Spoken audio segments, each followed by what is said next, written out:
Hi everybody, it's early for me to be doing the video, but I've been getting up very early. These days my hours have kind of changed, and last night I wanted to get into this paperwork, but this court filing, I was too tired. I had had the biopsy and I was literally drained in every way possible. So let me pull this up. Now, if you're just joining us, Scott Peterson, he's convicted of the murder of his pregnant wife, Laci, and their unborn son, Connor.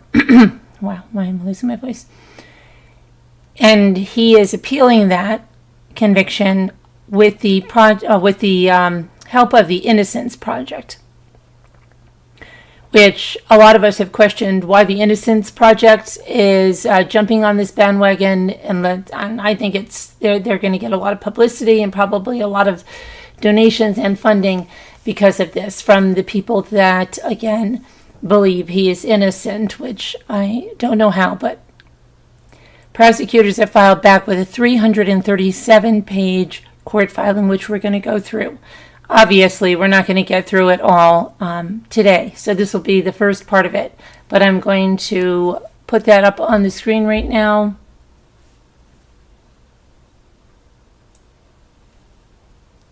Hang on. Here we go. Okay, let's make this big in case you want to read along at home. And when you hear the sound of when you hear this sound, bing, remember those book and records, tape and, well, the tape and record you didn't have to turn over. Well, you had to turn over the little book, the page, turn the page. I used to love those. I still remember some of my favorites was about this little sardine can that ended up at the bottom of the ocean. I wonder if I might even have those somewhere in a record box. Okay. So let me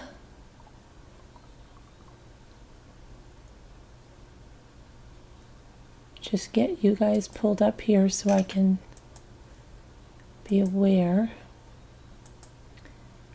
Hi, White Angel. Okay. So this is the Superior Court of the State of California, County of San Mateo. The people of the state of California versus Laci Peterson.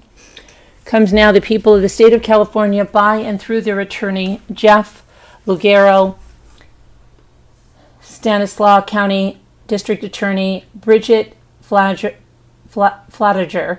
Special Prosecutor, and David Harris, Special Prosecutor, and submit their opposition to the defendant Peterson's motion for DNA testing.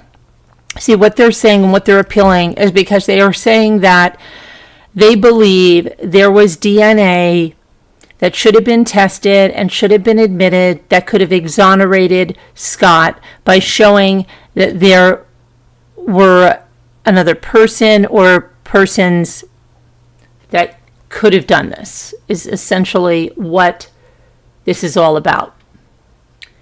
So here's the table of contents. You see it's quite extensive.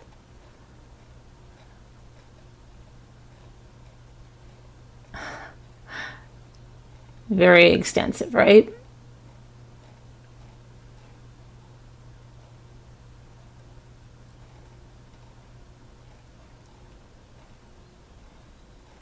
And then the table of authorities. Here's the introduction, okay? Just in case anybody's been under a rock, right? In 2004, a jury convicted defendant Laci Peterson of the murders of Laci and her unborn son, Connor. Following his appeal and petition for right of habeas corpus, the California Supreme Court affirmed the defendant's conviction, but remanded the matter to the trial court for retrial of the penalty phase and for resolution of Claim 1 in the petition for the right of habeas corpus. In 2021, defendant Peterson was resentenced to life without the possibility of parole, and following an evidentiary hearing on Claim 1 in the petition for the writ of habeas corpus, the trial court denied the petition in 2022. We know that, right? We followed that. We went through that whole thing. Defendant has filed a second successive petition for the right of habeas corpus in the First District Court of Appeal.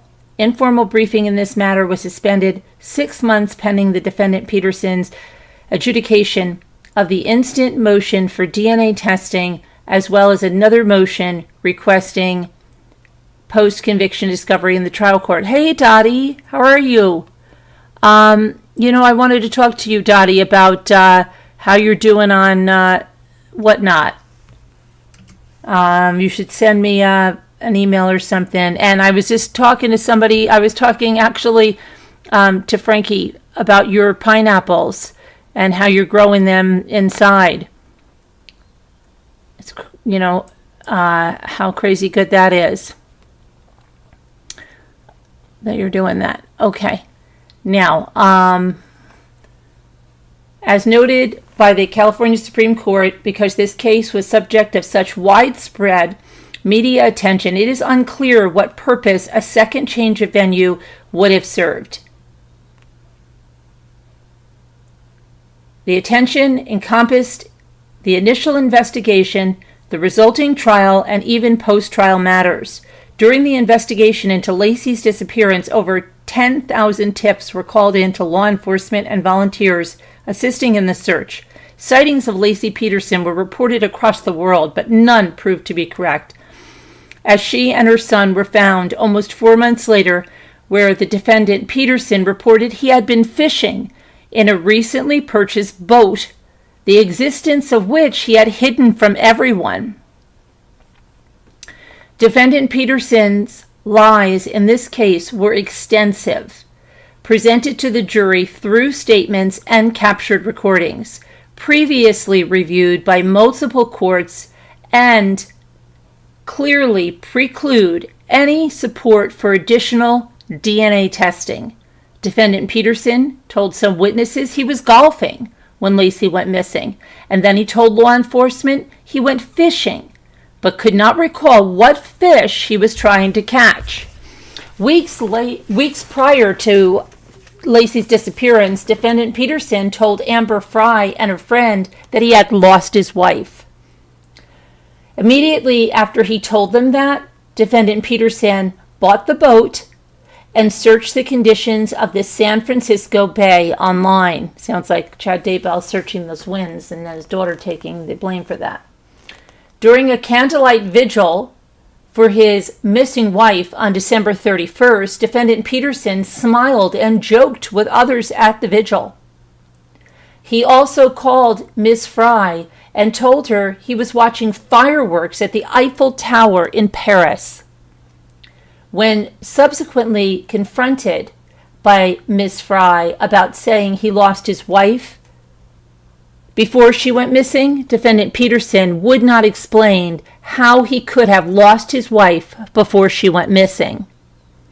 Peterson also lied about making the boat anchors, of which several are still missing. Hi, Tammy. Tammy Wade, hi. Oh, hi, say hello. Don't leave. Listen. Defendant's current motion for DNA testing overlooks the fact that there was DNA testing done in 2013 following the defendant's first Penn Code Section 1405 motion. After that test that did not develop anything new to support his first habeas corpus petition, there was yet a second DNA testing in 2019 that was equally fruitless. Oh, you're staying? Okay.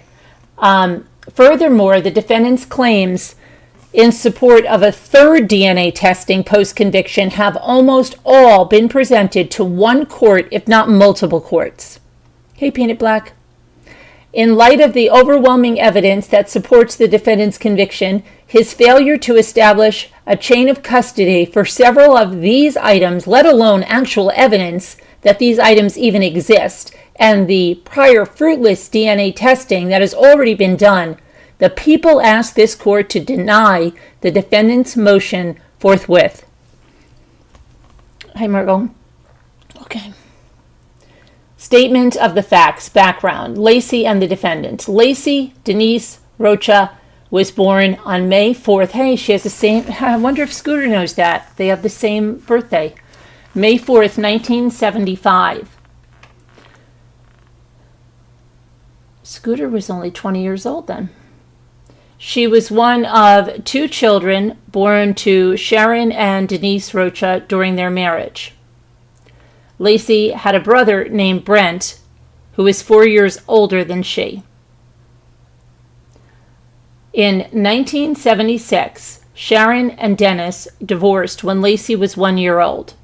Subsequently, Sharon met Ron Gransky and began dating him when Laci was 2 years old. Sharon and Ron remained a couple, and together they raised Laci in Modesto, California. Dennis Rocha had a second daughter named Amy. Amy is Laci's half-sister, and although Amy was 6 years younger than Laci, they talked often and became very close after Laci moved back from college. Amy was 6 years younger than Laci. Okay. That's her dad that had the baby there. Okay.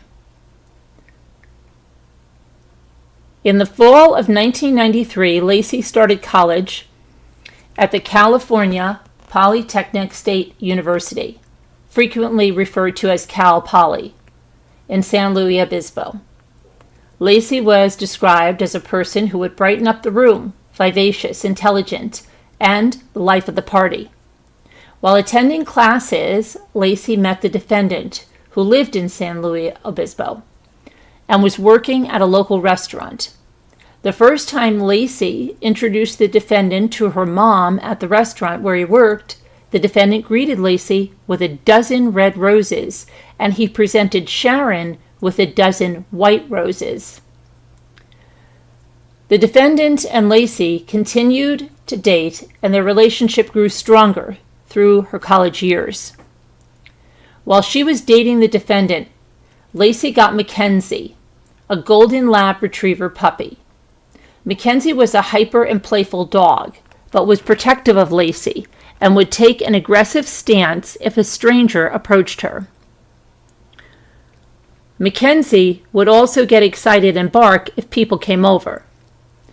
In August of 1997, surrounded by family and close friends, Laci and the defendant married at a Villa Beach. Laci graduated in December of 1997 with a degree in ornamental horticulture. In the beginning of 1998, Laci and the defendant lived apart after they got married, while the defendant finished his degree in agriculture business at Cal Poly, and Laci worked for a company out of Richmond. The defendant's parents, Jackie and Lee Peterson, gave the defendant a crate packaging business, which the defendant ran while he finished his degree. Hold on, just getting a drink, okay? Okay. Once the defendant graduated, Laci moved back to San Luis Obispo.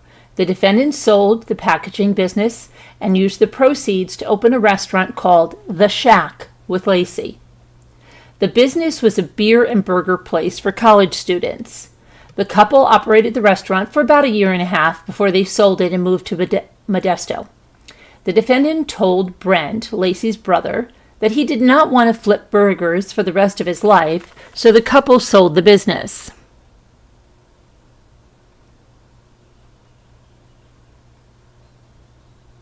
In June of 2000, Laci and the defendant initially lived with Laci's mother and stepfather, Sharon and Ron, for a couple of weeks before they moved into a rental house. The defendant's parents, Lee and Jackie Peterson, gave the defendant $30,000 for a down payment towards the couple's first home. In October of 2000, Laci and the defendant purchased a home located at 523 Covina Avenue in the La Loma neighborhood of Modesto.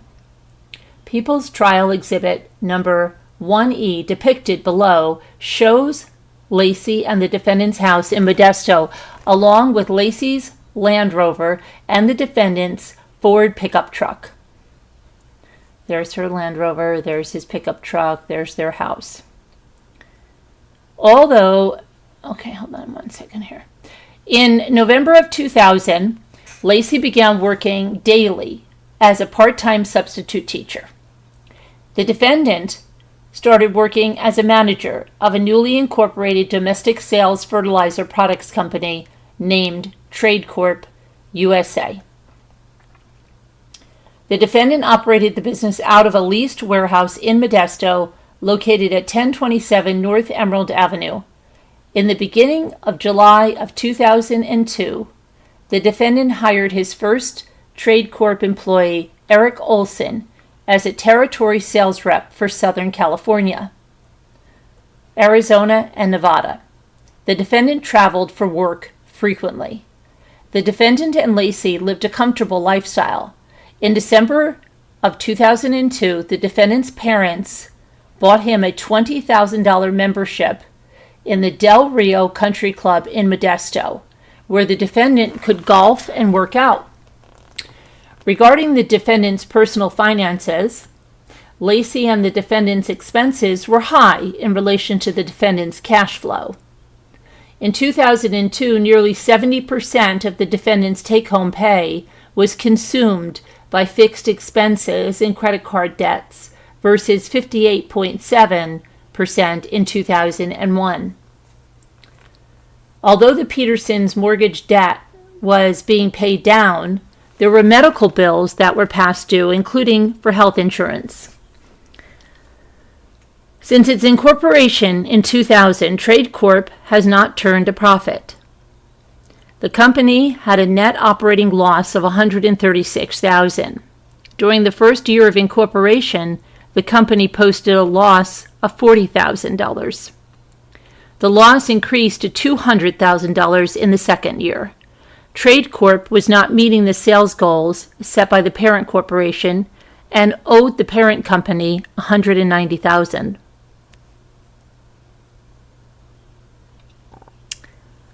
The defendant, who was responsible for Trade Corp's finances, made minimum payments and carried balances forward on the company credit card accounts. He also completed 2 new credit card applications, one in his name and the other in the employee Eric Olson's name. In the 2 applications, which were both signed by the defendant, he indicated the company had a net profit of $150,000 and $500,000 respectively, both contrary to the company's financial records.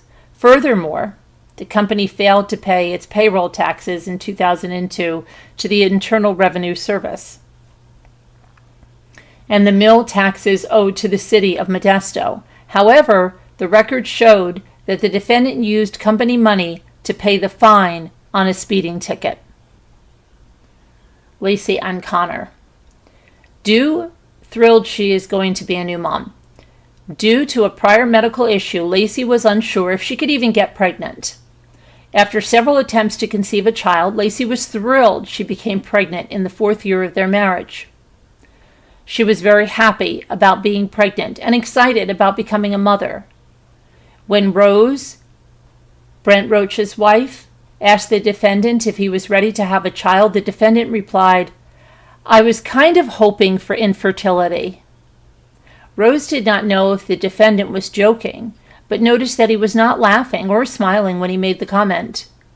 According to Brent, Laci's brother, the defendant had appeared excited about having a child and went to most of Laci's prenatal appointments. However, in Brent's view, Laci was the one who wanted a family, and the defendant acquiesced to Laci's wishes. Sometime during the summer of 2002, Brent and his wife Rose were in the pool at Laci's and the defendant's house when Brent and the defendant were talking about life. The defendant seemed down and kind of quiet at the time, and the defendant mentioned that fatherhood was approaching and that he was turning 30 years old. During the same conversation, he confided in Brent that his job was not going well.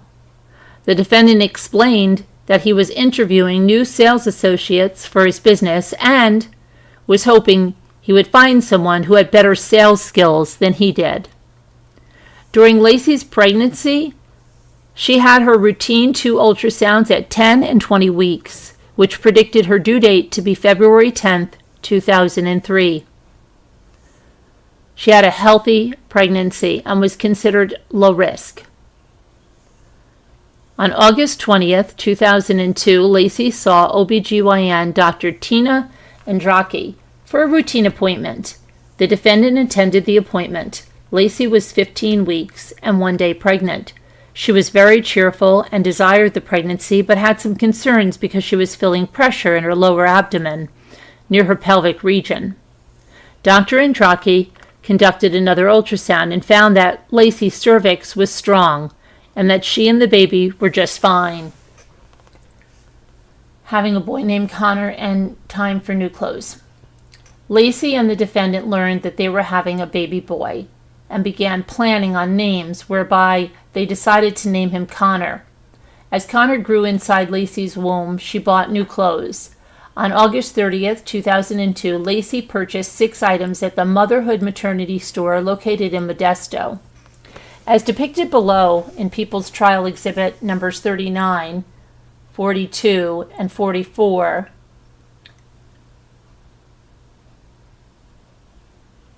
okay, so they're showing what she purchased. That these pants, these blouses, we've seen her in this blouse. Remember, this is the one she's sitting in that chair. This is the most memorable one for me. Okay, a month later, Laci purchased a new maternity bra from the same Modesto Motherhood Maternity Store. So she purchased the 6 garments. Dizzy spells and doctor recommendations to quit walking. As her pregnancy progressed, Laci became increasingly more uncomfortable and was not feeling well. At the end of October, Laci told her mother, Sharon, and her sister, Amy, that she had a dizzy spell, and Laci said she was afraid that she was going to pass out while she was walking the dog Mackenzie in the park. Laci was really embarrassed because she had started vomiting, and the maintenance people in the park had to clean up after her. On November 6th, Laci had another dizziness episode while walking the dog in the park, and she had to sit down when she got home. She had to sit down right away so she did not get sick. This time, Laci called her doctor when she got home. She spoke to Dr. Andraki, and she complained about symptoms of dizziness and lightheadedness when she walked. At the time, Laci explained that she had been taking 20-minute walks and was experiencing these symptoms on 2 separate occasions, once today and once a week prior. Dr. Andraki instructed her to stop exercising, and if she felt like she had to exercise, then to do it in the afternoon when she would be more hydrated and had eaten. 2 days later, on November 8th, 2002, Laci called the doctor's office again with the same complaint and spoke to nurse practitioner Cheryl Smith. Laci complained of shortness of breath while walking, but denied passing out. Smith noted Laci's symptoms in her chart and discussed self-care measures with her. Laci followed up with a doctor's appointment scheduled for November 25th.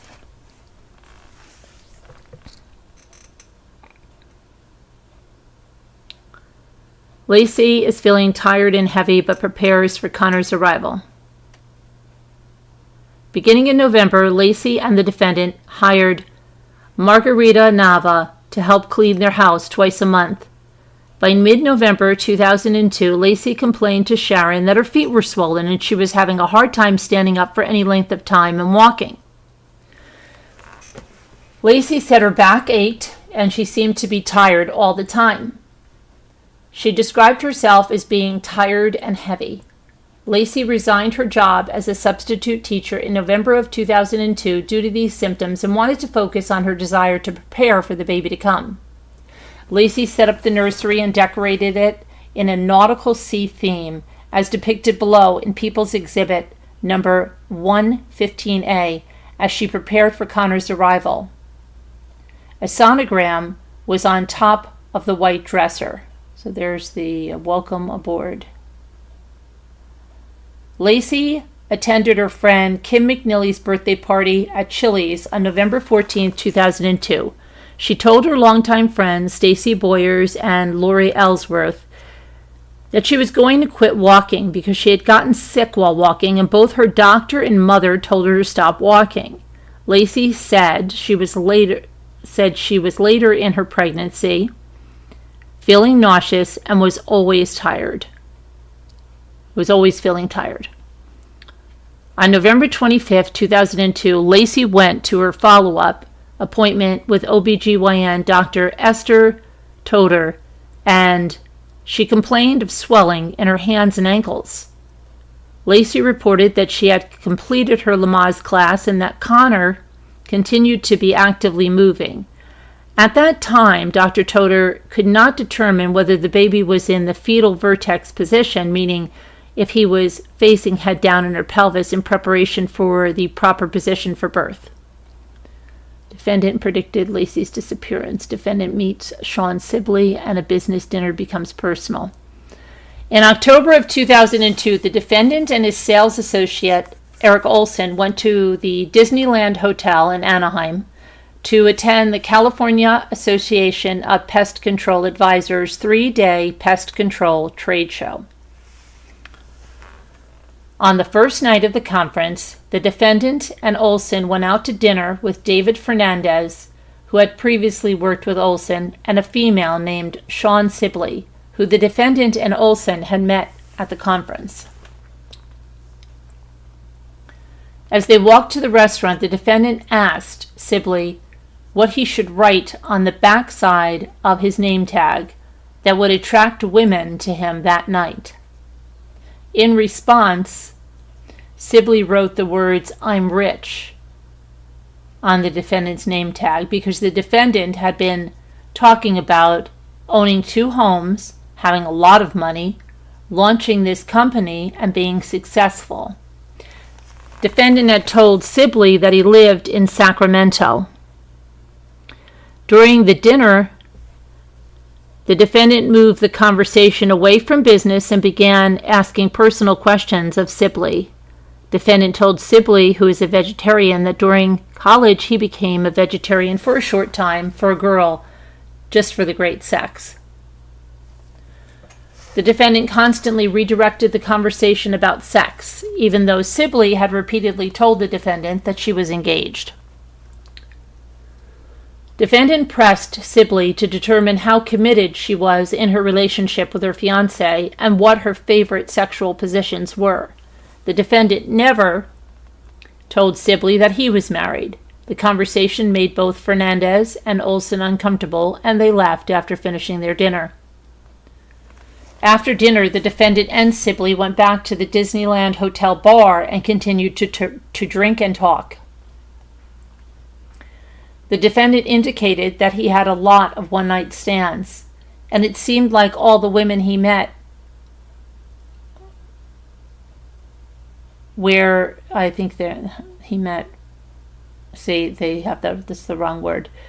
just these bimbos with no brains. The defendant was interested in finding someone who had intelligence because he wanted to have a long-term relationship, and he asked Sibley to hook him up with her single friends. As the night went on and the defendant pressed her, Sibley agreed that if the defendant was serious about having a long-term, meaningful relationship, then Sibley would introduce him to her friend named Amber. Amber Fry and Sean Sibley were best friends. Defendant wanted to know what Amber looked like and indicated that he likes thin women. The defendant was interested in meeting Amber. After the conference, Sibley and the defendant continued to communicate by phone calls and email. In one of the emails, the defendant said he had gone to Mammoth to ski and he was looking for snow bunnies up there. Sibley ended the email by saying, "See you later, HB," which stood for horny bastard, because the defendant had previously indicated that he was going to have the words "horny bastard" put on his business cards. Defendant is looking for a serious relationship. Laci watches The Bachelor while the defendant claims to be one. During November, Sean Sibley gave the defendant Amber Fry's phone number so they could set up a date. The defendant called Amber and they agreed to meet during the middle of the week when he was coming through town for work. As they talked, the defendant asked Amber if she was intelligent. On Wednesday, November 20th, 2002, while the defendant was out of town for business, Laci attended a get-together with several of her girlfriends at Lori Ellsworth's house. They watched the final series of The Bachelor together. Meanwhile, the same night, the defendant had his first date with Amber Fry. Sibley agreed to watch Amber's 21-month-old daughter during their date. The plan was to meet at the Elephant Bar in Fresno and then go to a Japanese restaurant for dinner. Amber was waiting in the waiting area of the Elephant Bar when the defendant walked in and greeted her with a big grin. He said he had worked all day. The defendant was wearing a suit. After meeting, the defendant indicated that he had not had a chance to check into his hotel yet and asked Amber to go with him so he could change his clothes before they went to dinner. They left together in the defendant's truck and went to the Radisson Hotel in Fresno. The defendant checked in and Amber accompanied him to his room. Once in the room, the defendant behaved like a gentleman and opened his brown leather duffel bag, pulled out a bottle of champagne and a box of strawberries, and poured 2 drinks. He showered and changed his clothes. They went to the restaurant where the defendant arranged for a private room for just the 2 of them to have dinner. They stayed there for 3 hours, enjoying each other's company until the restaurant closed and the employees asked them to leave. Afterwards, they walked next door to BB's bar, where they had drinks, sang karaoke together, and slow danced. There, the defendant kissed Amber for the first time. They stayed at BB's until the bar closed, and then they stopped at Food Max before going back to the defendant's hotel. Amber found the defendant to be charming, easy to talk to, and he made her feel comfortable. The defendant told Amber that he was not married, and Amber never saw him wear a wedding ring. He said he wanted a serious relationship, which was what Amber was looking for too. The defendant told her that he worked at Trade Corp selling fertilizer. He had a warehouse in Modesto, but lived in Sacramento and had a condo in San Diego. The defendant never told Amber that he lived in Modesto. The defendant said he was going to be taking a trip to Alaska with his father, brother, and uncle next week for Thanksgiving. He said that he would try to talk with Amber over the phone, but that he wasn't great with the phone. The defendant never told Amber that he had a child on the way. However, during their date, the defendant told Amber that he wanted to meet her daughter. Amber spent the night with the defendant in his hotel room. They had sex for the first time, and he wore protection. In the morning, the defendant took Amber back to her vehicle at the Elephant Bar. Before leaving, Amber made a comment about it being awkward that they had sex on the first date, and the defendant reassured her that it was appropriate. I'm looking for something here. What was I looking for? Okay. After the date, the defendant called Amber later that day on the 21st of November and said he wanted to stop back by on his way through before he left to see her one more time before he left for Alaska. However, he was unable to stop. Fishing in Alaska versus pushing Laci in a wheelchair at Disneyland. The following week, the defendant called Amber and said he was on his way to Alaska to go fishing. In one call, the defendant left Amber a voicemail that said he was looking through the California Hiking Tour guide booklet and asked her to think of somewhere she wanted to go. Amber had originally told him that she enjoyed hiking during their first date. After discussions, they planned their second date to go hiking at Squaws Leap in Auberry on December 2nd, 2002. On Sunday, November 24th, 2002, Sharon and Ron were at Laci's and the defendant's house for a family dinner. Laci told Sharon that the defendant had joined the Del Rio Country Club. For Thanksgiving, Laci was supposed to go with the defendant to a baby shower and a trip to Disneyland in Southern California. However, Laci told her mom that she did not want to go because she wasn't feeling well. Her feet were swollen and she could not walk around the park, and due to her condition, the defendant subsequently pushed Laci around in a wheelchair when they went to California Adventure Park, Disneyland. A hike and picnic at Squaw Leap for 3. On Monday, December 2nd, 2002, the defendant came to Amber's house and gave her an amaryllis plant. Although she did not ask him to, the defendant bought groceries because he planned to make dinner for her that night. After that, they moved the car seat to the defendant's pickup truck and picked up Amber's daughter from school. The defendant drove Amber and her daughter to Squaw's Leap in Aubury for a hike. Defendant brought items with him for a picnic, which they had until it got chilly. On the way back, Amber's daughter got tired and she became winded. The defendant carried Amber's daughter for nearly 30 minutes while walking uphill. Afterwards, they put Amber's daughter in the car seat, while Amber and the defendant sat in the back of the pickup truck, looking at the stars together. They went back to Amber's house, where the defendant made her seafood lasagna, and they shared wine. He talked to her daughter and even brought her a book as a gift. Together, Amber and the defendant looked at her daughter's baby pictures. At one point in the date, Amber made a comment about saving the cork as a kind of memorabilia. She told the defendant that she should have saved the cork from their champagne bottle from their first date. The defendant replied that there would be many more corks to come. As the night wore on, the defendant mentioned he had not checked into a hotel yet. In response, Amber told him not to be silly and that he could stay the night. On their second date, the defendant slept with Amber and used protection when they had sex. Never been married and never close to having any children.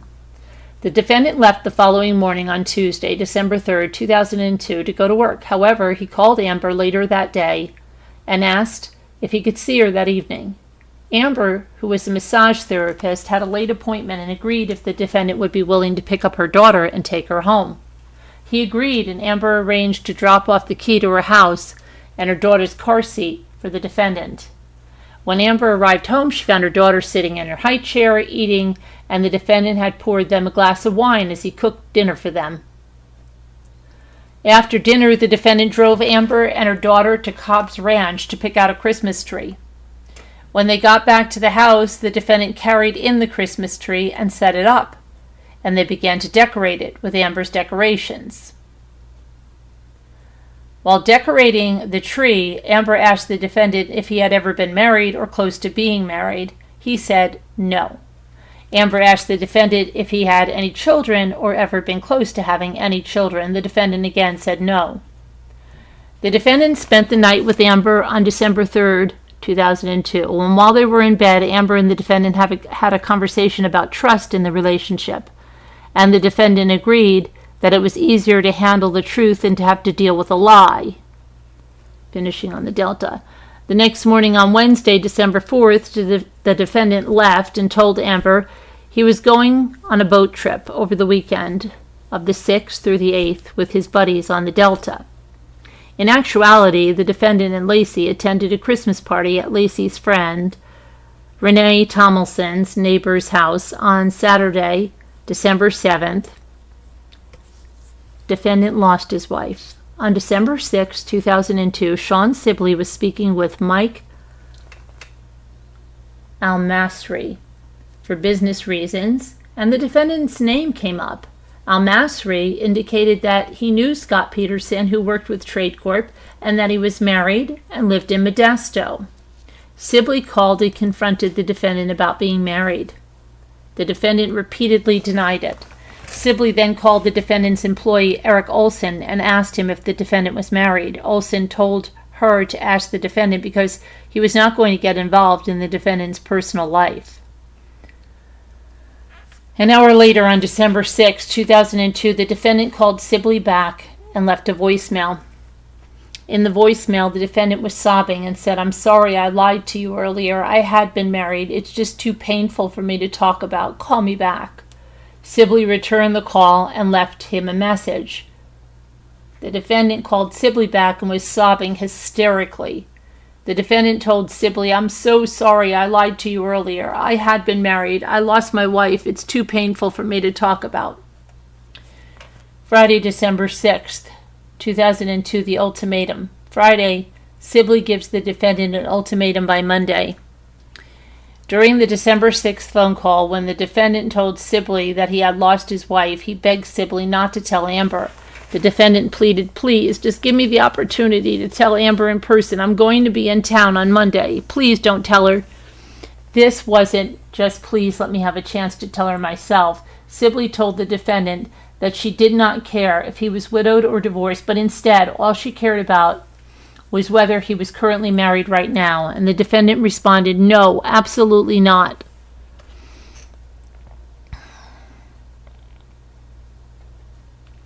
Sibley gave the defendant an ultimatum that if he did not tell Amber by Monday, December 9th, 2002, that Sibley was going to tell her. Sibley told the defendant that he needed to let her know as soon as he told Amber, and he agreed to do so. Saturday, defendant searches for a boat. On Saturday, December 7th, 2002, one day after Sean Sibley confronted the defendant about being married and giving him an ultimatum to tell Amber by Monday, the defendant used the couple's home computer to search the classified advertisements for a boat. Beginning on about 9:44 a.m., the defendant reviewed the Modesto B from his home computer. At about 4:41 p.m., the defendant looks further at the Modesto B classified ads for boat listing, which includes an ad for a 14-foot aluminum boat and trailer. After the laptop was used to search the classified ads for a boat, the defendant called Bruce Peterson, who had placed an ad in the Modesto B regarding a 14-foot aluminum boat he wanted to sell. The defendant told Bruce Peterson that he was interested in purchasing the boat and asked if he could look at it the following day. He agreed, and they planned for the defendant to look at it on Sunday morning. Funny that the guy's got the same last name, right? Sunday, defendant studies the tides and currents in the bay. On Sunday morning at about 7:52 a.m., the defendant continued to look at want ads for boats with the Fresno B on the home laptop. Before even owning a boat, the defendant began conducting several Yahoo internet searches using the search terms boat, ramps, Pacific, boat, ramps, Watsonville, Pacific, and San Francisco Bay, boat, ramp. He also looked at navigating a boat and trailer around San Francisco. The defendant reviewed websites relating to nautical charts and maps for the Berkeley Marina, Central San Francisco Bay, and the Suisun Bay, including maps of parking at the Berkeley Marina. The defendant began researching water currents of the San Francisco Bay on the home computer. As arranged, the defendant met with Bruce Peterson that morning to look at his 14-foot aluminum fishing boat. Bruce was selling the boat for $1,500 with accessories and the trailer. Bruce indicated that he would keep the 2 mushroom anchors. The defendant asked where Bruce had used the boat. Bruce told the defendant he had only used the boat in freshwater lakes in the Sierras and the foothills, listing the different lakes and reservoirs he went to for trout fishing. Bruce had never taken the boat in salt water.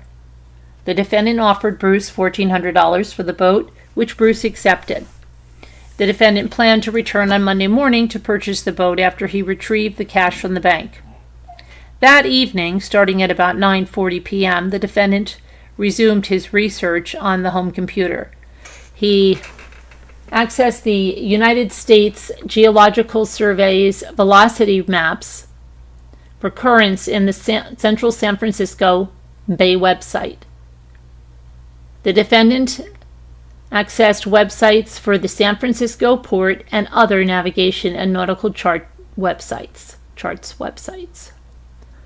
Pictured below is People's Exhibit number 183B, which shows a screenshot of the interactive USGC site showing near real-time current velocity maps, and was just one of the websites that the defendant reviewed. This exhibit was just one of several exhibits the people produced at trial, showing the different search history and sites the defendant visited as he conducted research. And there's the exhibit. The defendant also viewed image files which were linked to web pages on Bay Currents. The image files showed an enhanced map view on the tip of Brooks Island and the surrounding area. He looked at nautical charts related to California and Mexico waterways. The defendant also visited multiple fishing-related websites and conducted Yahoo searches pertaining to fishing reports and terms such as striped bass and sturgeon fishing, tackle, San Francisco. As discussed in further detail below, Laci had inherited jewelry from her grandmother, and one of those items she inherited was a Croton watch. At 9:46 p.m., the defendant reposted Laci's Croton diamond bezel ladies' watch on eBay along with a picture of the round-faced ladies' diamond watch. And then he returned to his searches for maps and nautical charts in the San Francisco Bay. The defendant continued his extensive research until about 10:20 p.m. On Monday morning, the defendant returned to Bruce Peterson's house and paid him $1,400 in cash. Bruce and his wife signed off on the pink slip, exchanging the title and release of liability into Scott Peterson's name. Following the sale, Bruce mailed the registration to the DMV, showing the title had been transferred to the defendant. Over the next 15 days, the defendant told no one that he purchased an aluminum fishing boat. Numerous witnesses testified that they knew nothing about the defendant's new boat. Laci usually told her mother Sharon about major purchases the couple made, such as when they put in a pool at their new home, installed an air conditioning system, and when the defendant joined the Del Rio Country Club. However, Laci made no mention of the defendant acquiring a new boat. Ron Gransky, who is an avid fisherman, did not know about the defendant's new boat. Laci's siblings did not know about the defendant's boat. The defendant's father, who spoke to the defendant on a regular basis, did not know about the boat purchase, and Laci's close friend, Stacy Boyers, did not know about the new boat. Defendant's good friend Gregory Reed, who routinely discussed hunting and fishing with the defendant, did not know about the boat. On December 20th, 2002, at about 7 a.m., Olson and Weaver drove to Modesto to pick the defendant up at Trade Corp warehouse to go to a meeting in Stockton. The defendant did not offer to show either of them his new fishing boat. People's Exhibit number 108D, shown below, is a picture of the 1991 14-foot Game Fisher aluminum fishing boat with his boat cover that the defendant purchased on December 9th of 2002.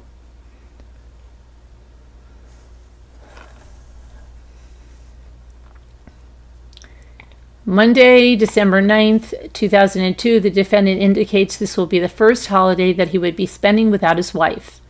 Monday, defendant tells Amber he lost his wife. After going to the bank and purchasing the fishing boat, the defendant saw Amber in the afternoon on Monday, December 9th, 2002. The defendant had called and said he was passing through and was about 20 minutes from her and asked to come see her. When he arrived, Amber observed that his demeanor seemed quite different. As he walked Amber into her house, the defendant said that he is afraid that he might have done something terrible to a possibly beautiful relationship. The defendant reached into his pocket and pulled out the ladybug chocolates that Amber had previously gifted him. The defendant said he had been carrying her gift around close to him, but he did not deserve them anymore, and he set the chocolates on the table. He pulled out the chair for her to sit down with him at the kitchen table and began to cry. He appeared to be having a hard time with his emotions, his words coming out, and Amber could hear his stomach churning a little bit. Now crying, the defendant told Amber that he lied about ever being married, and he said that sometimes for himself, when people would ask, that it was easier to say that he was not or never married because it was too painful for him. The defendant repeated what he told Sean Sibley 3 days earlier. He told Amber that he had lost his wife. He explained that she was not with him, and it was entirely too painful for him to talk about. The defendant said that this was the first holiday that he would be spending without his wife. The defendant never told Amber that he spoke to Sean Sibley about this, or that Sean had given him an ultimatum to tell her.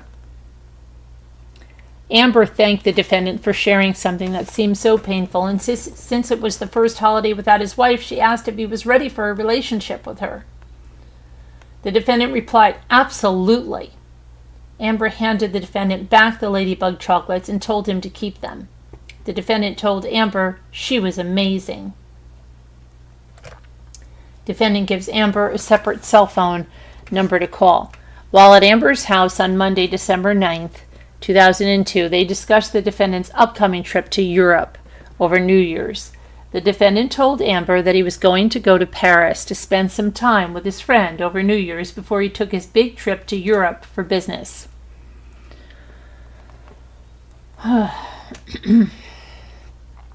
The defendant explained that he had to go to Europe in order to make some changes to his business so that he was not traveling so much and could spend more time with Amber.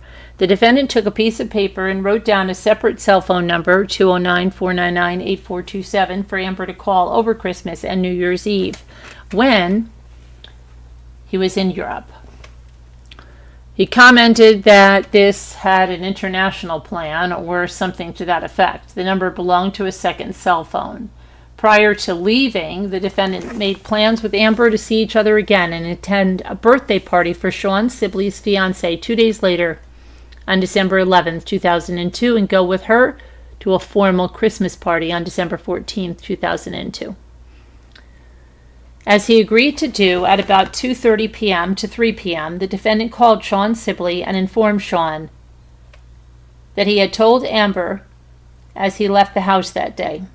The defendant indicated that Amber was just a great person and decided to forgive him. He again asked Sibley not to tell Amber that she knew. That same day, on December 9th of 2002, the defendant called Eric Olson and told him that he should not have met Sean Sibley because he did something stupid. So that same day, on December 9th, the defendant called Eric Olson and told him that he should not have met Sean Sibley because he did something stupid, appraising and pawning Laci's jewelry. Laci and Amy had inherited jewelry from their grandmother on their father's side in October or November of 2002. Together, the two sisters went through the jewelry and kept what they wanted and gave the other items to their brother Brent.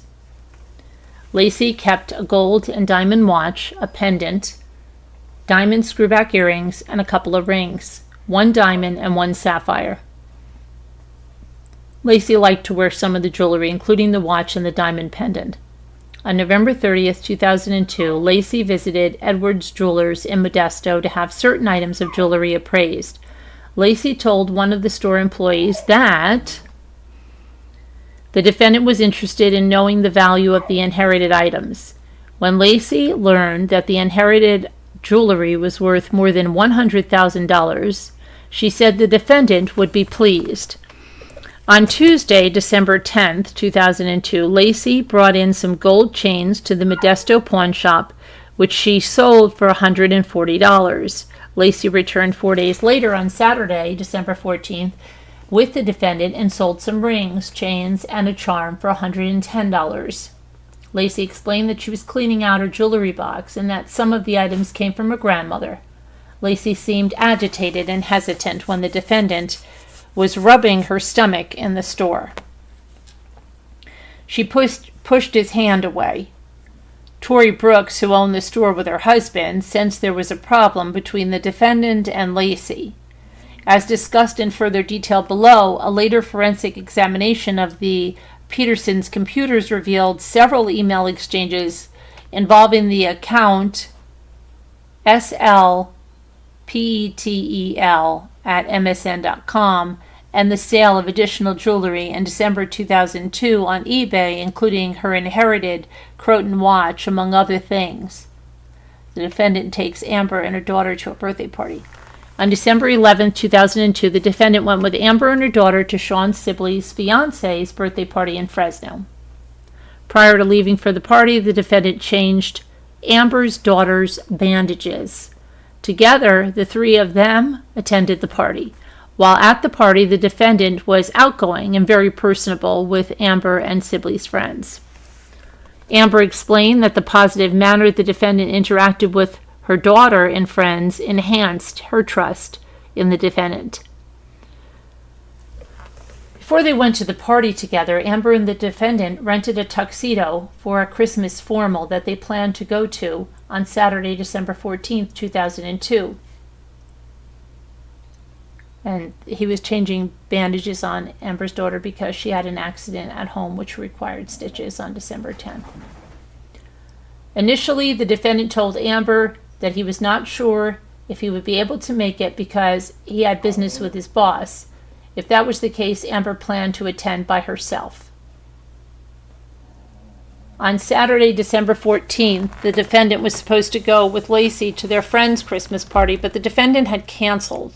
The defendant told Laci that he had to go to San Francisco to meet with his boss, who was flying in last minute, and he had to meet with him for business.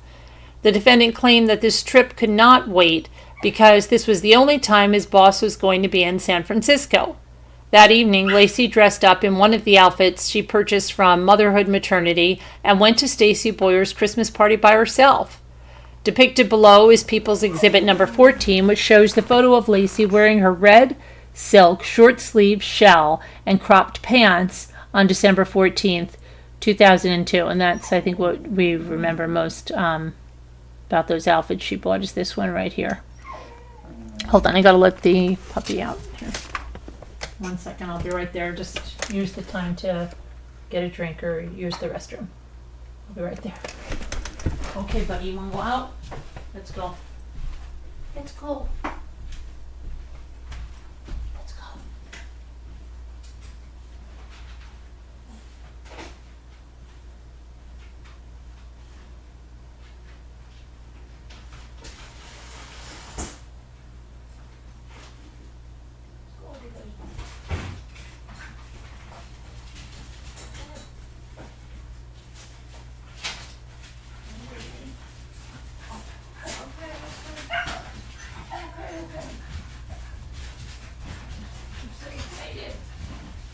Squirrels to chase, right? Squirrels to chase.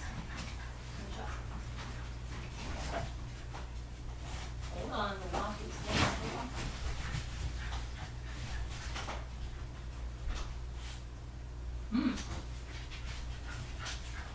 Okay, there we go.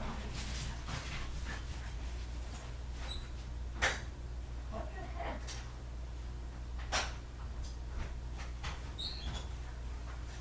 That's weird. Okay, there we go. The door was stuck. Okay. Oh my goodness, what is up with this? Go ahead.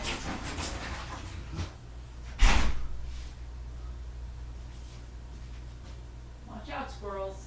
Watch out, squirrels.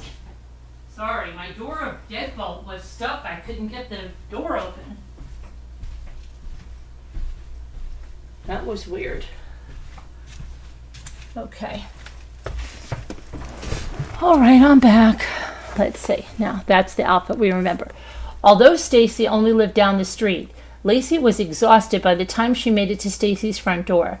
Laci was carrying a plant in one hand and food that she brought in the other. Laci had walked 3 to 4 houses and around a big water puddle in the front yard that pooled from the earlier rain. Laci told her friends that she was really excited waiting for the baby to come, but she was getting very tired and it was hard for her to walk.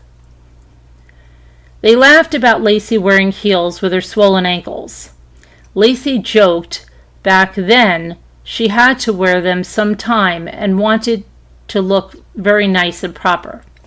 That night Laci wore the diamond watch she had inherited from her grandmother.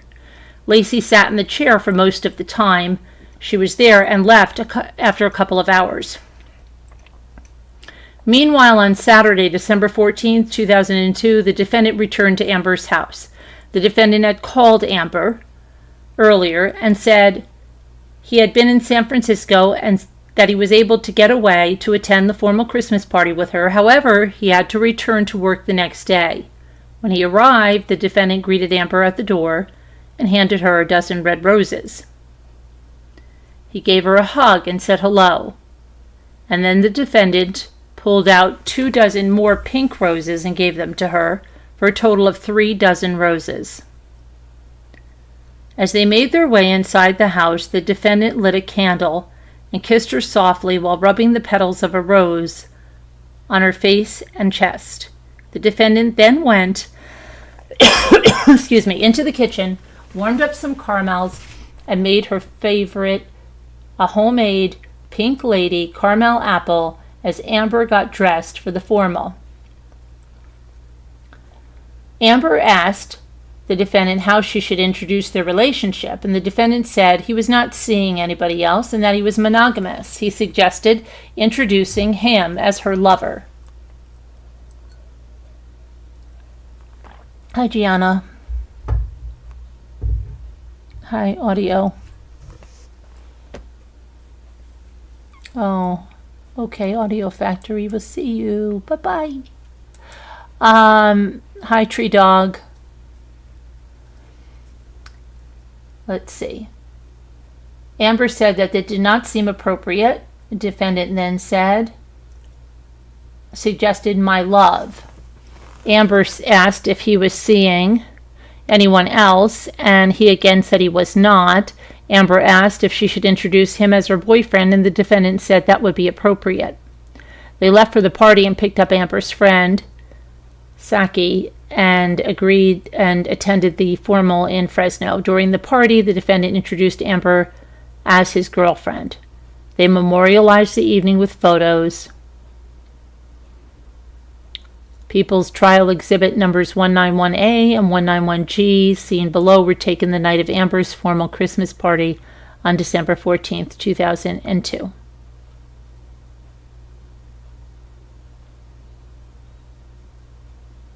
After the party, they stopped at Laci's house for a bit and then returned to her house where they were intimate.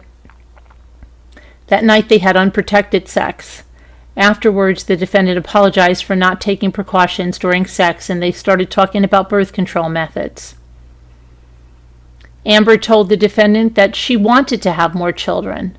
The defendant responded that for himself, being with her, that he did not feel that he needed to have a biological child. If they were together, then he would consider her daughter as his own, and that would be enough for him as they raised her together. The defendant indicated that he wanted to have a vasectomy versus Amber having to take birth control pills. This upset Amber because she considered a vasectomy a permanent birth control, and that he was too young to be making such a permanent decision. The defendant never mentioned that he was expecting his first son, Connor. The defendant spent the entire night and left the following morning on Sunday, December 15th, 2002. Prior to leaving, Amber gave the defendant a Christmas card with a picture of her and her daughter. The defendant told her that he had some business that he had to take care of before he was going to leave on his long trip for the holidays. He said he would come back at the end of January, and in the interim, that they would stay in contact by phone. The evening of December 15th, 2002, Laci's mom and stepfather, Sharon and Ron Gransky, came over for a family dinner. The defendant was supposed to make lasagna. Disappointed that he was not going to get home in time, Laci bought a frozen lasagna. During dinner, Sharon and Ron told the defendant and Laci that Sharon had gone fishing with Ron that morning. Laci was really surprised that Sharon went fishing with Ron, since she is not that passionate about it. Ron is an avid fisherman who goes fishing every chance he gets. However, it was extremely rare that Sharon would accompany him. The defendant never told Ron or Sharon that he had purchased a fishing boat 6 days earlier or that he wanted to take Ron fishing. Laci never mentioned to her mom and stepdad that the defendant now owned a fishing boat. This was the last time Sharon saw her daughter Laci.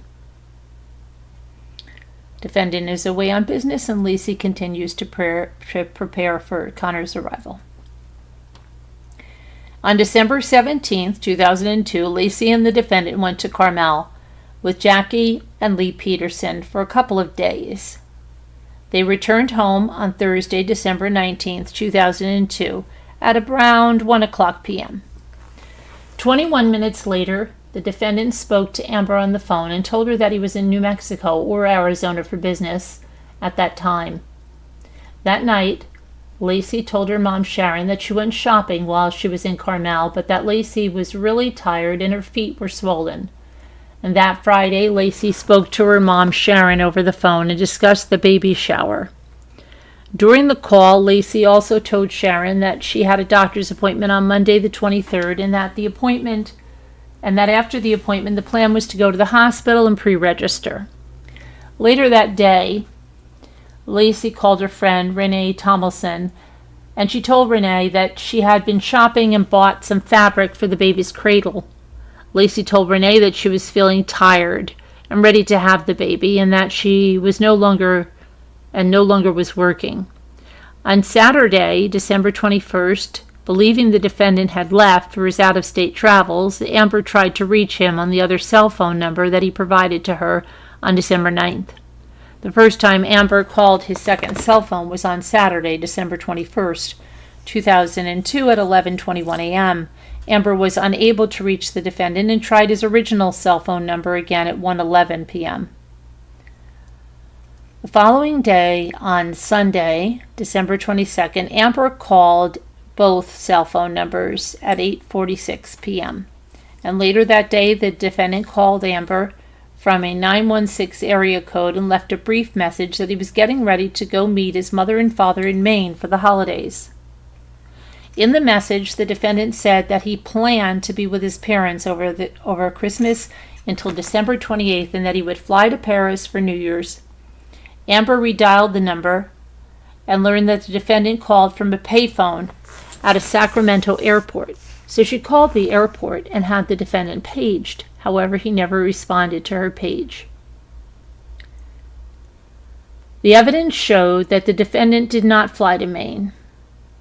Karen Service is Laci and the defendant's next-door neighbor to the south, and she lived there prior to the defendant and Laci moving in 2000.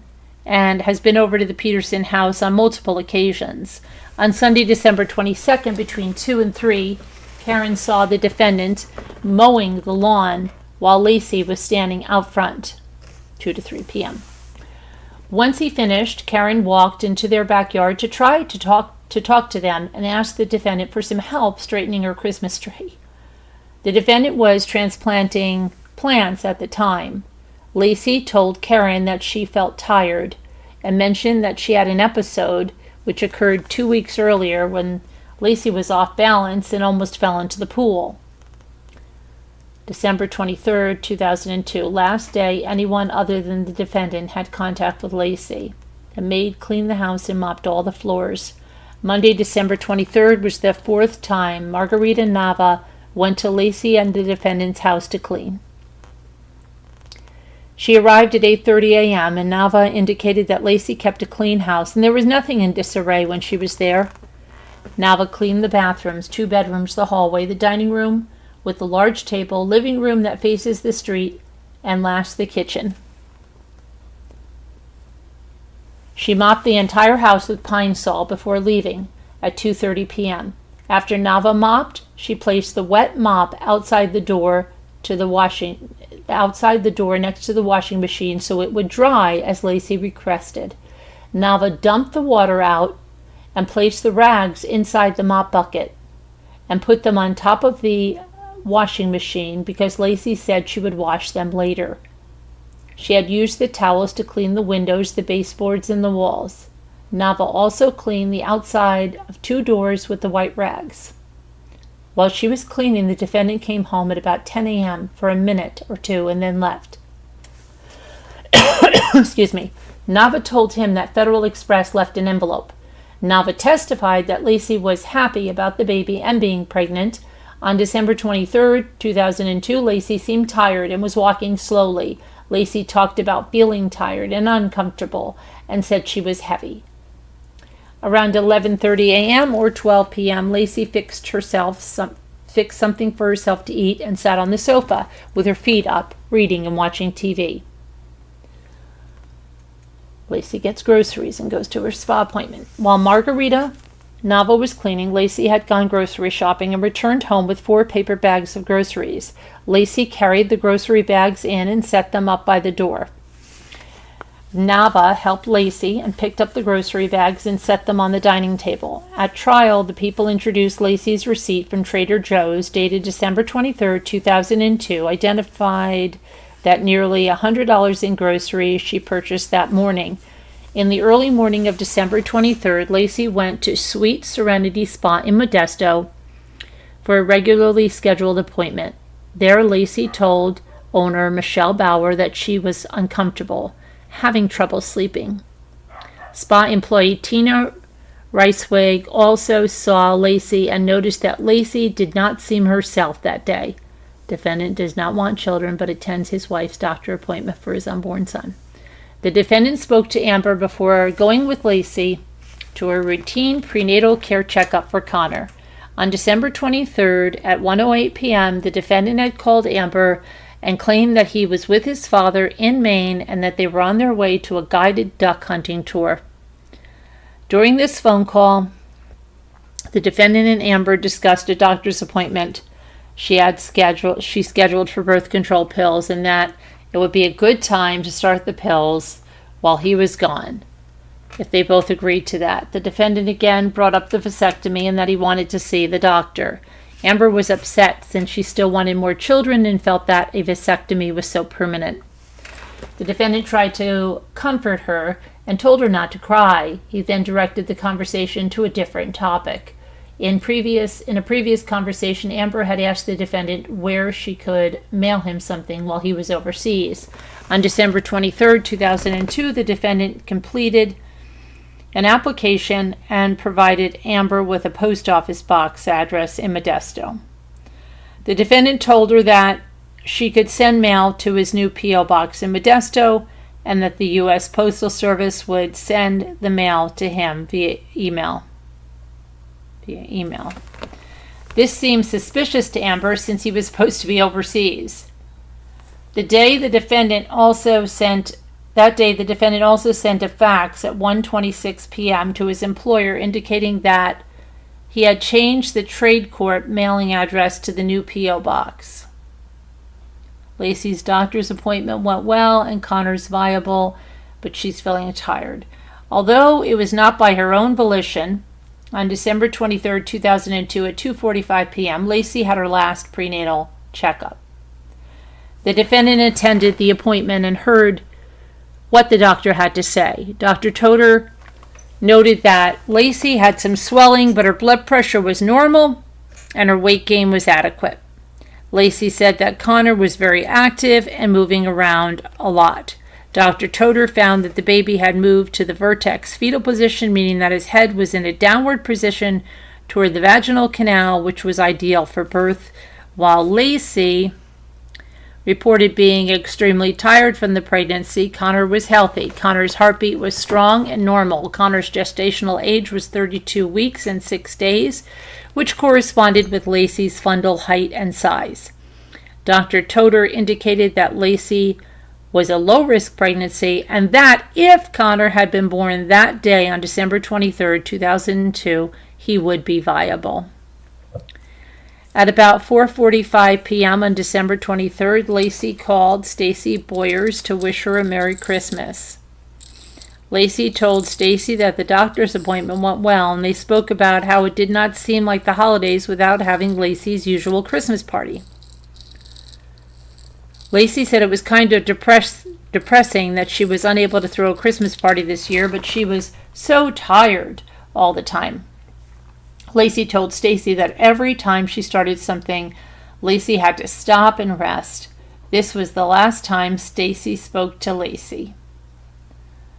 Amy shows Laci how to style her hair with her curling iron.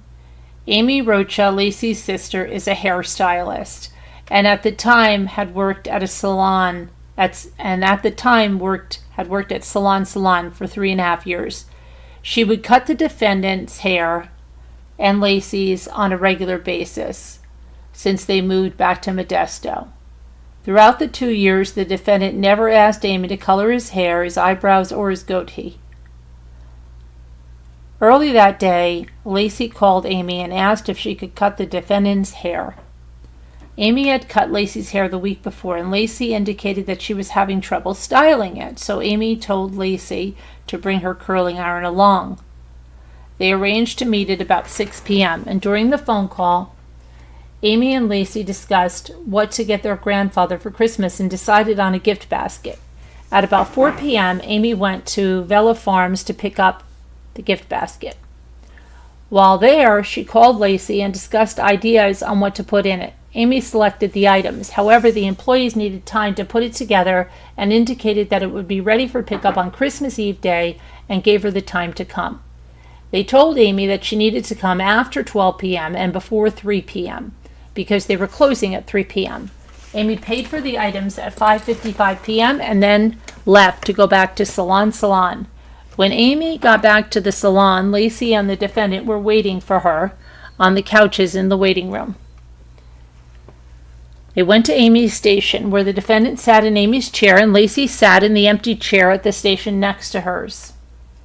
First, Amy used the curling iron that Laci had brought with her and showed Laci how to style her hair, and then she gave the defendant a haircut. Laci was her usual talkative self, except Laci said that she was really tired. They talked about the gift basket and that it was going to be ready to be picked up, and that it was not going to be ready to be picked up until December 24th between noon and 3 p.m. The defendant offered to pick up the gift basket because he was going to be on that side of town golfing. Amy confirmed he could get it during that time since the business was going to close early, and the defendant agreed. At no time during the hour that they spent together did the defendant or Laci tell Amy that he had purchased a 14-foot aluminum boat 2 weeks earlier.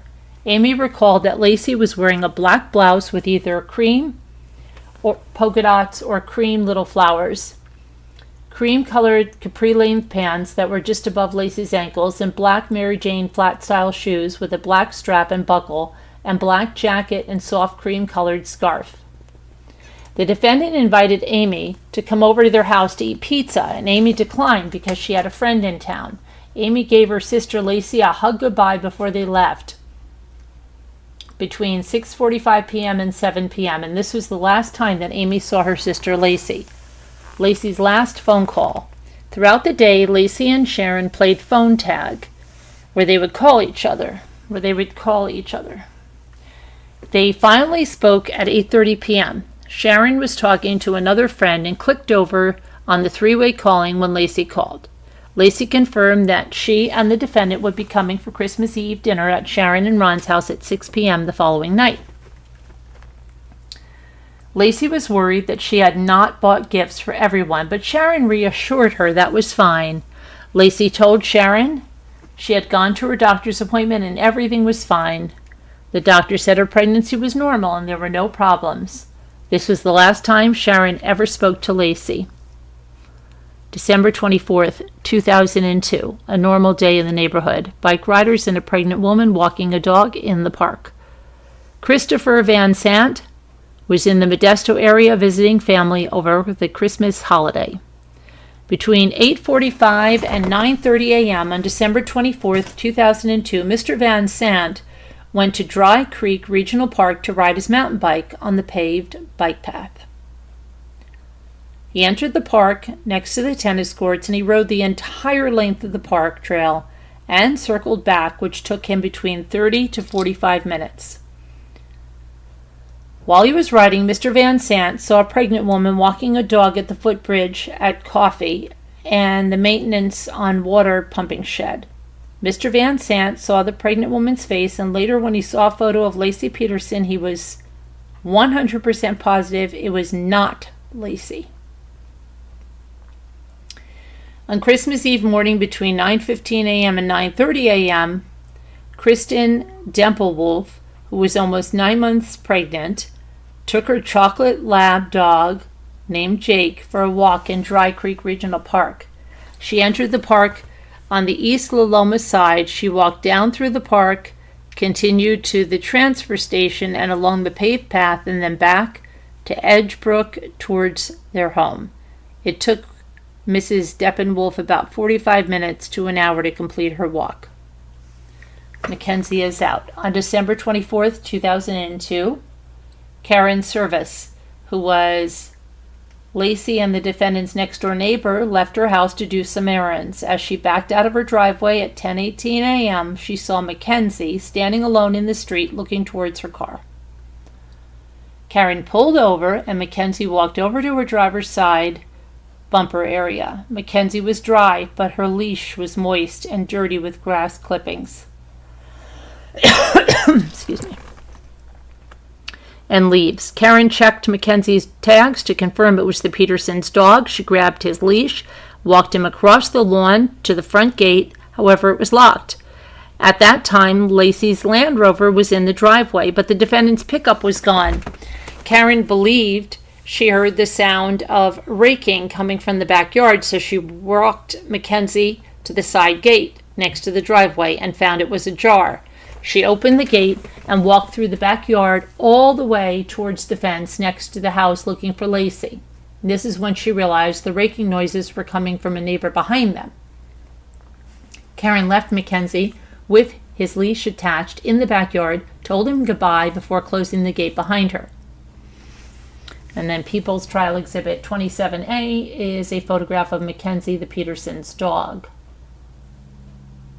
There you go on that one. Karen returned to her house and washed the grass clippings and dirt off her hands before she got back into her car and left for her errands. As she was leaving, the neighborhood appeared normal. There was an older man walking towards the park, like many people did in their neighborhood, and nothing seemed unusual. At that time, Karen did not see the other neighbors, Susan and Rodolfo Medina, or Amy Craigbaum, when she left. When Karen returned at 11:45 a.m., she saw a package sticking out of the Petersons' mailbox and Laci's car still in the driveway. Karen remained at home until 4:05 p.m. when she left for a Christmas party out of town and saw the package was still in the Petersons' mailbox. Everybody got their mail early that day. Mr. Russell Graybill III was a mail carrier for the U.S. Postal Service for 10 years, and in December of 2002, the Covina Avenue neighborhood was one of his regularly assigned routes. People's Trial Exhibit 33, shown below, depicted Laci's neighborhood and Mr. Graybill's mail route. Okay. When Graybill delivered the mail on Christmas Eve day, he was ahead of schedule. There were places on the route where Mr. Graybill would scan a barcode located on designated mailboxes, which would document his time, the time he was at certain locations on his routes. He was supposed to be at 1424 Encina Avenue at 10:45.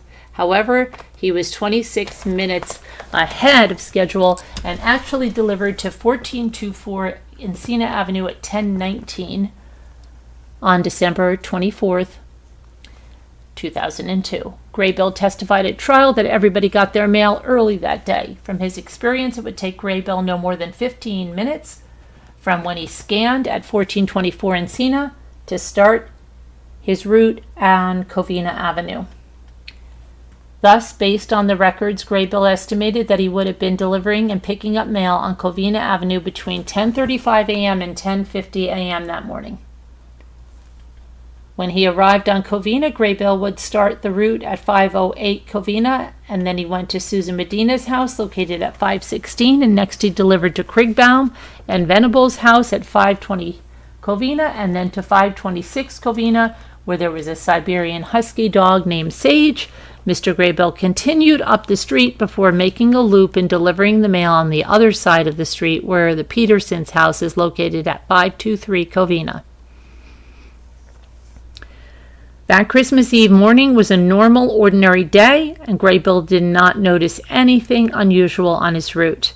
The Medinas leave town and see nothing unusual. Susan Medina and her husband Rodolfo Medina had lived at 516 Covina Avenue for almost 25 years and were there when the Petersons moved across the street in the winter of 2000. On December 24th, 2002 at 4:59 a.m., Susan spoke to her cousin in Chicago over the phone for an hour. During that time, Susan glanced out of her window and observed that there were two vehicles parked in the Petersons' driveway. Between 8:20 a.m. and 8:35 a.m., the City of Modesto Building Inspector, Mr. Nickerson, stopped at the Medina residence to inspect the new patio they added in their backyard.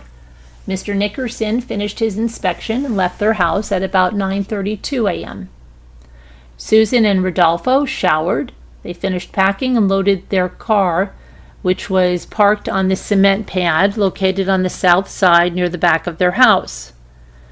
The Medinas have a small outdoor dog named Diana. During this time, Susan set out a large amount of food and water for Diana, who would stay in their backyard. Rodolfo locked the house and padlocked the backyard gate in preparation to leave for 2 days.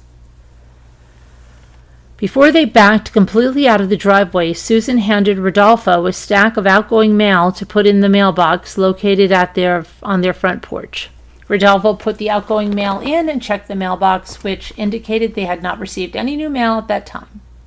They left for their trip. As the Medinas turned the corner down the street, Susan called her son to tell them they were on their way at 10:33 a.m. Susan Medina did not notice anything out of the ordinary or unusual that morning. Neighbor's work van is parked as usual across the street. Amy Krigbaum and her significant other Tara Venable lived across the street from Laci and the defendant on 520 Covina Avenue. Krigbaum's 2002 mid-size white Astro work van was parked as usual outside her house between her and the Medina property line. Between 10:30 a.m. and 10:38 a.m., Krigbaum and Venable were awakened to the sound of Sage, the dog who lives at 526 Covina, and another unknown dog barking. Krigbaum got out of bed and took their dog outside to go to the bathroom in the front yard. As Krigbaum stood on the porch, she saw nothing going on in the neighborhood and thought that it seemed abnormally quiet. Venable also got up and opened her kitchen blinds, which faced the Petersons' house. The defendant's truck was gone when they woke up. The Petersons' house looked unoccupied. The shades on the front of the Petersons' house remained down, and Laci's Land Rover was parked in the driveway the entire day. Neither Krigbaum nor Venable had seen Laci all day. During trial, Krigbaum demonstrated for the jury where her house was located across the street from the Petersons' home by writing the word Krigbaum on the bottom of the picture, and she showed them where she always parked her work van by writing the word van to the north of the garbage cans on her side of the street, which is seen on the right side of People's Trial Exhibit number 21, depicted below. Okay, so she wrote van, Krigbaum. Laci did not answer the phone. Sharon was expecting Laci and the defendant for Christmas Eve dinner at 6 p.m. Between 3 and 3:30 p.m., Sharon realized she did not have whipping cream. So Ron called Laci to ask her to bring some over when they came. When Laci did not answer, Ron left a message. Around 3:45 p.m., Amy Rocha received a call from Vella Farms asking whether someone was going to pick up the gift basket they ordered for her grandfather. She was surprised that the defendant had not been there to pick it up as he promised. The defendant had never called Amy to say that he was unable to get the gift basket. Amy told the business that she was on her way, and after she hung up, Amy called the defendant's cell phone but did not get an answer. Amy called Laci and the defendant's home phone, but no one answered. She did not leave any messages. No one had heard from Laci on December 24th, 2002. Defendant returned home between 4:30 and 4:45 p.m. That afternoon, Amy Krigbaum and Tara Venable left to go shopping and run errands. When they returned between 4:10 and 4:30 p.m., Laci's Land Rover was still parked in the driveway, but the defendant's truck was not there. They saw a package sticking out of the Petersons' mailbox. Amy had to run back to the store for an item. When she returned by 4:45 p.m., the defendant's truck was now backed into the driveway.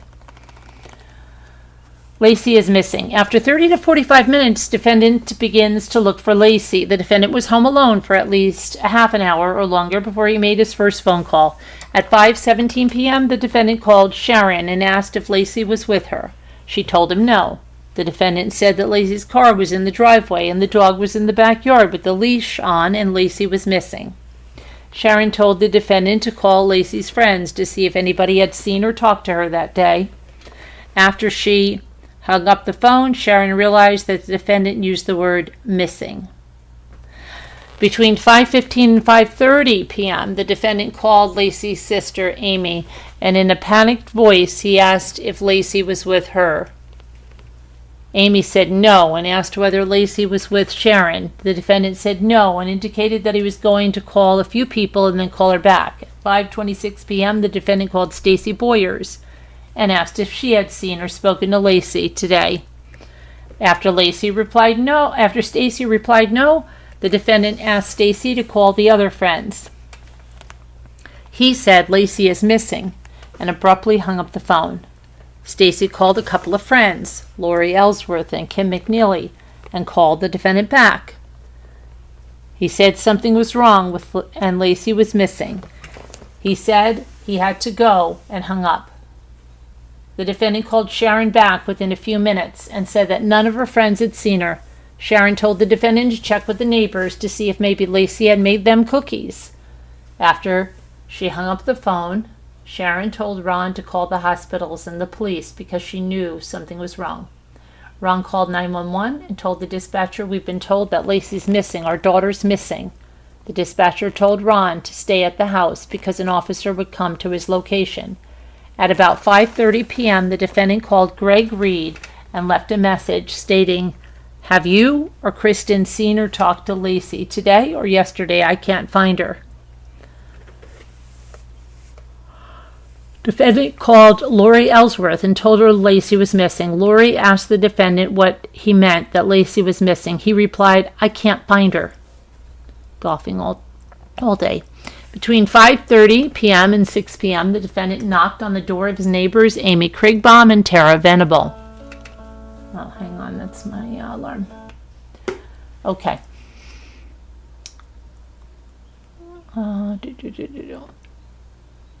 As they were cooking their Christmas Eve dinner, he asked Amy if they had seen Laci, and she told him that they had not seen any movement from the house at all besides the Christmas lights had come on. With Tara nearby, the defendant told Amy that he had been golfing all day and he had tried to call Laci all day but was unable to get a hold of her. Amy told the defendant that they had not seen any movement from the house all day and figured that they were out of town. At the time, the defendant appeared distraught, which upset Amy and disrupted their Christmas Eve dinner plans. The third time the defendant called Sharon back, he said that nobody had seen Laci. Sharon told the defendant that she was going to go to the park. Sharon knew something was wrong. She was upset and was not going to wait for the police to arrive. At 5:32 p.m., she called her best friend, Sandy Ricard, to give her a ride to the park. After Sandy picked her up, Sharon called the defendant back and told him to meet them at the tennis courts in the park. The park is approximately 1 block north of Laci's house. The park is referred to as Dry Creek Park area, and it's divided into different areas which include La Loma, Kewen, Thousand Oaks, and Moose Parks. The park is a short distance from the Covina Avenue. However, to get there, one must navigate a very steep, slippery, and difficult dirt footpath. Once Sharon and Sandy arrived at the park, Sharon began running all through the area, screaming and yelling Laci's name.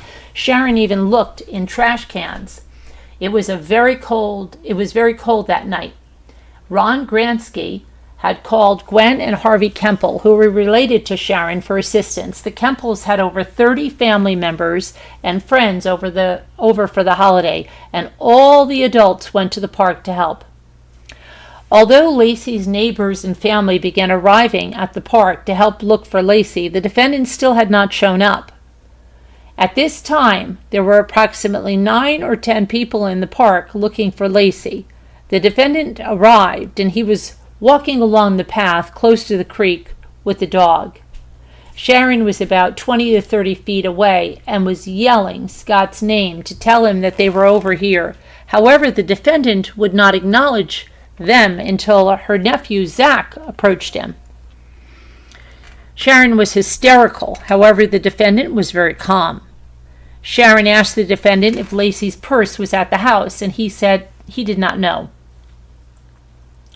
Sharon asked if the house was unlocked, and the defendant replied that it was. He told Sharon where Laci kept her purse. Sharon asked the defendant where he thought Laci was, and the defendant did not give her an answer. Police respond and start a systematic search. On December 24th, 2002, Modesto police officers were dispatched to assist with the search for a missing person at Isla Loma Park, also called Dry Creek Park. At about 6:11 p.m., Officer John Evers, who was designated as the primary unit to investigate the missing person call, arrived at the park. Officer Matthew Spurlock, Officer Derek Lessinger, and Sergeant Byron Durfelt also responded. It was dark, and Laci's family and friends had been searching for her for about 15 minutes when the officers arrived at the park. Officer Evers observed that Sharon Rocha was hysterical and crying, and Sandy Rickard was trying to console her. A large group of people were standing next to them. Sharon said Laci was missing and that she wanted to go to the house to see if Laci's purse was there. Then the defendant walked up from behind the group with a dog on a leash and indicated that Laci was his wife and that she was missing. Officer Evers spoke to the defendant to try to gather some information. The defendant told Officer Evers that he had been fishing all day in the Bay Area. He last saw Laci before he left that morning, and that Laci was getting ready to walk the dog in the park, and that was where Laci was going. However, she was not home when the defendant got there. Officer Evers told the group to go back to 523 Covina Avenue because that was the last place Laci was seen, and he wanted to start a systematic search beginning at her home and then work outward. Some suspicious things. The officers arrived at 523 Covina Avenue at 6:25 p.m. Sandy and Sharon arrived back at the house before the defendant returned. Sharon wanted to go inside. However, the officers would not let her until they cleared it first, so she remained outside. The officers decided to conduct a quick security check of the house to confirm that Laci was not inside and look for any signs of suspicious circumstances such as a home invasion. Officer Evers, Spurlock, and Letzinger completed the quick walkthrough of the house, checking room by room for Laci. They entered the house and noticed most of the lights were on. When they walked inside, the officers saw that this was a model home with everything in place and put away, which made it easy for the officers to identify things that seemed odd. Although they found no indications of a burglary or anything missing, the officers noted some suspicious things. The first thing that caught the officers' attention was the wet pavement in the courtyard, as if someone had poured liquid on it. Next to the wet pavement was a mop bucket and 2 mops that were leaning against the house outside the door.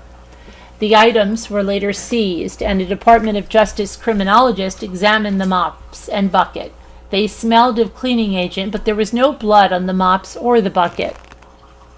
People's 37A picture below shows the 2 mops and bucket outside the door at 532 Covina on the evening of December 24th, 2002. People's Trial Exhibit 37A.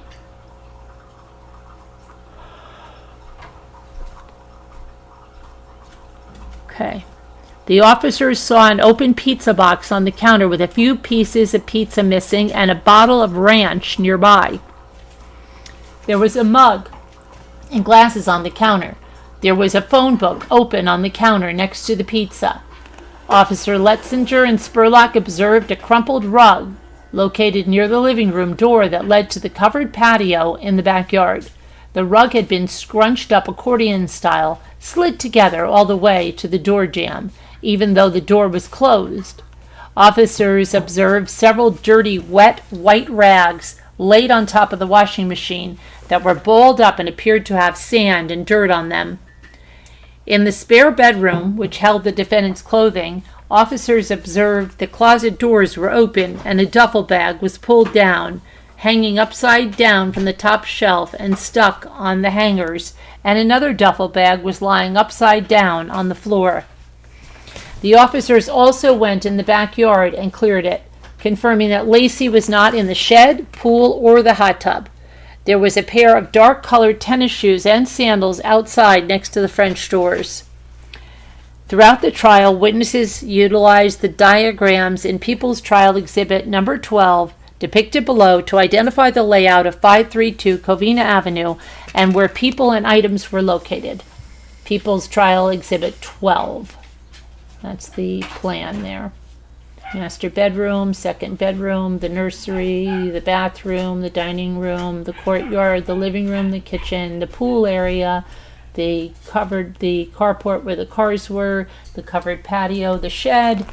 So they used that. The red home vacant, the Services home here, Service home. A walkthrough with the defendant. Defendant's first statement.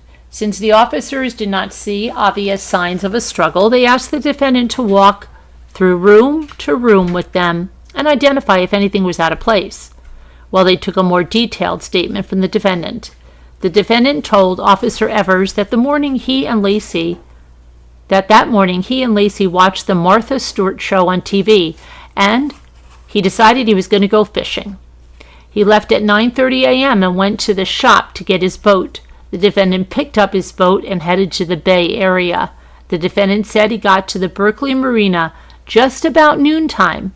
He fished by himself for about 2 hours until it started getting rainy and cold, and so he decided to come back home. The defendant loaded up his boat and tried calling Laci a couple of times, once on her cell phone and at the house. The first call he made to her was while he was at the Berkeley Marina, and he tried calling Laci again as he drove through Livermore. He was not able to get a hold of her. The defendant dropped his boat off at the warehouse. The defendant said he arrived back home at 4:30 p.m., and he saw that his dog was in the backyard with the leash still attached. The defendant also noticed that the French doors that led to the patio or backyard area were unlocked. The defendant walked into the house and Laci was not there. The defendant assumed that she was just out, maybe doing some errands or something. So he ate a couple of slices of pizza and drank some milk. He changed his clothes. He put some clothes in the washer and showered. After he got out of the shower and dressed, the defendant started making phone calls. The defendant said that Laci had planned to walk the dog down at the park and then shop for groceries because they had a family dinner plan that evening. Officer Evers opened the refrigerator and asked the defendant if it looked like Laci had gone shopping. He said no. As they walked from room to room, the defendant said that nothing was out of place. The officers asked the defendant where Laci kept her purse, and he indicated that she either hung it up by the front door or in her bedroom closet. Officer Spurlock saw Laci's purse hanging on the hook in the bedroom closet, and with the defendant present, they looked through it, accounting for Laci's wallet, containing her driver's license, credit cards, and money, along with her car keys and personal effects. After this, Officer Spurlock hung the purse back up in the closet where he located it. People's Trial Exhibit 262A is Laci's purse, a full clothes hamper. While in the bedroom, Officer Spurlock noticed that the defendant was wearing light clothes for a cold day and asked the defendant if he was wearing the clothes that he went fishing with. fishing in. The defendant replied that he had changed. Officer Spurlock observed a clothes hamper that was full of clothing and asked the defendant if he put his clothes in the hamper. The defendant said no, that he had washed them. Defendant does not know what he fished for or what bait he used. Officer Spurlock asked the defendant if he had been working all day, and the defendant responded no, that he went fishing in the bay. Officer Spurlock asked the defendant roughly what time he went fishing, and he did not provide a time, but instead said earlier this morning. Officer Spurlock asked the defendant what kind of fishing he was doing and what kind of fish he was fishing for today. At that point, the defendant paused and had a blank look on his face for a second or so. His eyes shifted a little bit and hesitated in answering him before he mumbled something. But he did not give the officer an answer. Officer Spurlock asked the defendant what he was using for bait. Again, the defendant gave the same response with a blank stare and shifted his eyes and couldn't give a response. After some hesitation, the defendant said he was using a silver lure and gave a hand gesture of about 7 to 8 inches. The defendant told Officer Spurlock that he kept all of his fishing gear at his storage facility for the company he worked for. Compared to the defendant's calm demeanor earlier, Officer Spurlock described the defendant's demeanor during this line of questioning as nervous, a little fidgety, and more standoffish. The officers walked with the defendant towards the front door. The defendant proceeded to walk out the front door, and Officer Spurlock followed him at a distance. As he stepped out of the front door and onto the sidewalk, the defendant said, F, and threw his flashlight on the ground in the courtyard area. The defendant quickly picked the flashlight back up and walked out the front gate. Laci's family and friends respond.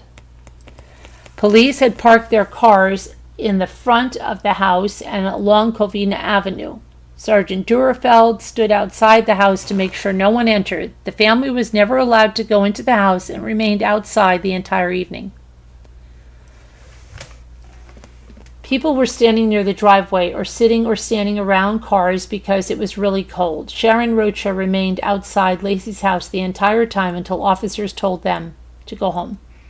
Amy canceled her Christmas Eve plans with her and Laci's dad, and she drove over to Laci's house at 6 p.m. When Amy pulled up, Sharon was standing outside and was very upset. The police were at the house. Then a carload of Laci's friends showed up and more family. Most everybody was frantic. More of Laci's family members came to the house. There were quite a few people, but no media trucks. Some of them went to the park to search while others stood outside Laci's house. Susan Aquino, Laci's aunt, stood out front of the defendant's house at 532 Covina from 7 p.m. until midnight, trying to calm Sharon down. At 7 p.m., Brent Rocha and his wife Rose returned home after church and saw they had multiple messages on their answering machine from Ron, who sounded frantic. He said Laci was missing.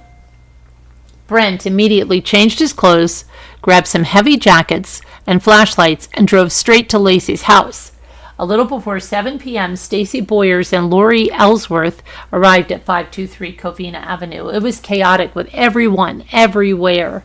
Stacy and Lori walked up to the defendant, who was standing in the grass, and gave him a hug. Sharon was standing in the middle of the street. A chaotic and surreal Christmas Eve in the La Loma neighborhood. A suspicious person investigation is opened. After the walkthrough, the officers conferred with Sergeant Durfeld. Based on the information, Sergeant Durfeld called Detective Alan Braccini at about 7:30 p.m. to assist with a suspicious person investigation. Meanwhile, the police deployed various resources to search for Laci until Detective Braccini arrived. Between 6:30 and 7, officers searched the unoccupied house belonging to Greg Reed's deceased mother, located next door to 523 Covina. Officers went to East La Loma Park and continued to search for hours for any signs of Laci. Police searched 3 homeless encampments along the creek bank of the park area and there were about 7 to 8 people living there. The local fire department dispatched a water team that searched deeper areas of the creek adjacent to the park. That evening, Sergeant Duerfeld coordinated for a Stanislaus County Sheriff's helicopter to respond and fly over the park using their infrared device called a FLIR, FLIR. Dispatch contacted local hospitals to check to see if any pregnant women were admitted. The officers had to clear the park of all the family and friends who had responded, including the 7 or 8 homeless people, so the helicopter could search using the infrared radar. The helicopter was airborne from about 8:30 p.m. until 10 p.m., making repeated flights over the park at low altitude. The device did not pick up any readings. Brent, Laci's brother, arrived at Laci's house at 8:30 p.m. on Christmas Eve. He described the scene as surreal. There was a helicopter flying over with a light shining down. There were over 40 people out in front of Laci's house, standing on the front lawn and in the street, taking over the neighborhood. Sharon was screaming and crying. Police officers were there, and the house was taped off. It was very chaotic. Throughout the evening, 70 to 80 people showed up to help search for Laci. Stacy and Lori asked for pictures of Laci, and they began walking the neighborhood, going door to door, including across the street, and showing the photos and asking if anyone had seen Laci. No one had seen her. People were going to the park looking for Laci, while others were going door to door showing pictures of Laci and asking if anyone had seen her. Amy Krigbaum and Tara Venable opened their house to allow for the family and friends to use their bathroom and warm up. It was cold that night. They provided them with coffee and water. Renee Tomlinson arrived at Laci's house at 10:30 p.m. and saw there were still 20 to 30 people standing outside, including the police. The defendant had been inside the house with the police and just came out when she got there. Where were you? While they waited for Detective Bertini to arrive, the defendant remained at the house and did not attempt to search for Laci in the park.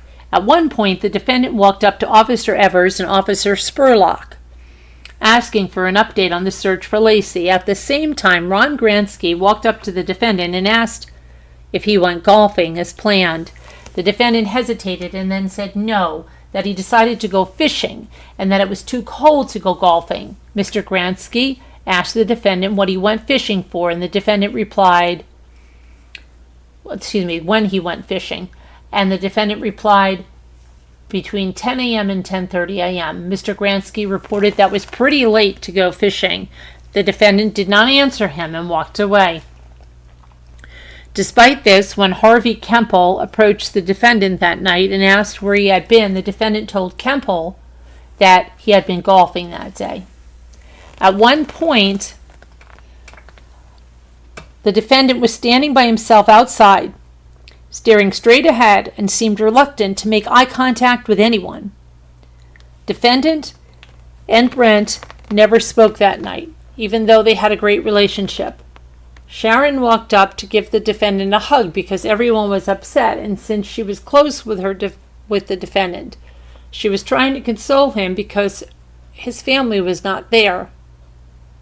However, when she tried to give him a hug, the defendant kept angling away from her and would not make eye contact. Sharon asked the defendant what Laci was doing that day. The defendant said that Laci planned to go to the store, then come home and make gingerbread and walk the dog. Sharon questioned where the defendant was, and he replied with one word, fishing. Sharon asked the defendant where he was fishing, and he responded, Berkeley. Sharon asked him what time he got home, and the defendant answered 4:45. Blood on my truck. Sandy Ricard was standing by herself on the front lawn when the defendant walked up to her and put his hands up. He said, I wouldn't be surprised if they find blood on my truck because I cut my hands all the time. I'm a hunter, I'm a fisherman, sportsman, outdoorsman. Sandy was adamant the defendant used the word on my truck, but she could not recall the specific term that the defendant used, but knew that it was something to the term of being a sportsman or outdoorsman. Sandy was perplexed by this comment, or what prompted the defendant to say it, to her especially, since he had not spoken to her at all that night. Later that evening, Detective Broccini observed a small cut on the middle knuckle of the defendant's right index finger. In a following interview with Detective Grogan, who had taken over as the lead investigator, the defendant indicated that he cut his knuckle when he had reached inside the door panel storage area on the driver's door. Detective Grogan spoke to the defendant several times on December 30th and recorded these conversations. During one of these conversations, the defendant again mentioned that there might be blood in his truck because he cut his hands every day. Let's see. Defendant then revised his statement to say that he cut his hand that day, referring to Christmas Eve. He said that it happened when he reached inside the side pocket of the door. Referring to Detective Broccini, the defendant said, I know Alan looked at my hands and I know he noticed cuts on my hands, so he knows. Defendant elaborated, I don't know what it was, probably just a door or the pocket or something. Knuckle. Still my hand, I keep cutting it, handing out flyers, so that's the reason I keep remembering it. During the execution of a subsequent search warrant, authorities located 4 areas of suspected blood in the defendant's truck. Later, analysis confirmed that 3 of the 4 stains were in fact the defendant's blood. People's Trial Exhibit 116B, pictured below, shows one of the defendant's blood stains on the driver's side door panel located during the forensic examination of the defendant's truck. The defendant's blood was also found in 2 small spots on the master bedroom white duvet cover during a subsequent search warrant for bedding in February of 2003. Defendant learns a neighbor found Mackenzie. At 8:48 p.m., the defendant called Karen Servas and asked if she knew where Laci was, and she told him no. The defendant said Laci was missing and that there were people in the park and a helicopter searching for her. Karen told the defendant that she was coming out of a Christmas party. However, she indicated that she found Mackenzie that morning. The defendant asked her to repeat that and handed the phone to a detective. Karen explained how she located Mackenzie standing in the street in front of the defendant's house and estimated the time to be 10:30 a.m. Christmas Eve photos capture physical evidence. Detective Broccini's walkthrough. Detective Broccini arrived at 523 Covina Avenue between 9:30 and 10 p.m. Detective Broccini's initial role was to find Laci and eliminate Scott Peterson as a suspect, since he was the last person to see Laci. Officer Evers briefed him on the unusual things the officers had noted thus far, including the defendant's conversation with Officer Spurlock. Detective Broccini introduced himself to the defendant and asked if he would walk through the house with him again. They walked to the bedroom where Detective Broccini looked at Laci's purse and hung it back on the hook. In the second bedroom of the closet, there was a Nike bag on the floor, right in front of the open closet door, unzipped with a partial raincoat or something sticking out of it. There was another duffel bag in the closet that had fallen off the shelf and was hanging upside down on the hangers.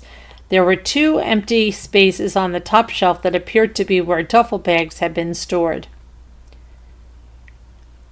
Defendant explained that he was a slob, and this was why the duffel bags were displaced. Detective Broccini asked the defendant if he had removed something from the bag, and the defendant explained that he took his white tennis shoes out earlier that day and put them on his wet bar. Detective Broccini did not see any white tennis shoes on the defendant's wet bar. Defendant already washed the clothes he wore fishing. They walked into the converted family TV room where the washing machine was located, with the wet rags piled on top. Despite just telling the detective that he was a slob, The defendant explained that he had taken the rags out of the washing machine when he took his clothes off to wash them. He told Detective Bercini that he had to wash his clothes because it had rained when he was fishing and they were wet. Inside the washing machine was a damp pair of men's jeans, a blue t-shirt, and a green pullover. These items had been washed and gone through the spin cycle. The defendant confirmed that these were the clothes he wore fishing that day. People's Trial Exhibit 37cc above shows the dirty, wet rags that were placed on top of the washing machine contain the defendant's clothes that he wore fishing on December 24th, 2002. Excuse me. Defendant straightens the rug at the door leading to the driveway. Detective Bercini asked the defendant for permission to look in his and Laci's vehicles. As they walked into the converted family room and towards the door that leads to the driveway, Officer Evers noticed for the very first time that the rug located in front of the door had been scrunched up all the way to the door jamb. The door was closed. Evers found this odd and asked the defendant if the rug was always like that. The defendant replied that the cat or dog must have been playing in there. The defendant then walked towards the rug and used his foot to straighten it out. Below is a photo of what the rug looked like after the defendant attempted to straighten it out on December 24th, depicted in People's Trial Exhibit 37DD.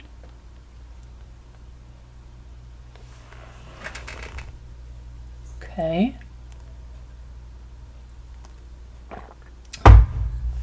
The defendant gave the officers permission to look at Laci's green Land Rover and the defendant's truck. Laci's Land Rover was parked facing into the driveway, while the defendant's pickup truck had been backed into the driveway, and the bed of the truck was facing the fence. Laci's vehicle was unlocked, and Detective Bercini found her cell phone plugged into a battery charger. Detective Bercini retrieved Laci's cell phone. However, when he tried to power it on, the battery was too weak to turn on. The defendant later contradicted himself in an interview, which is discussed in further detail below with Captain Chris Boyers regarding Laci's keys. Captain Boyer asked the whereabouts of Laci's keys and whether Laci had them while she walked the dog. The defendant claimed that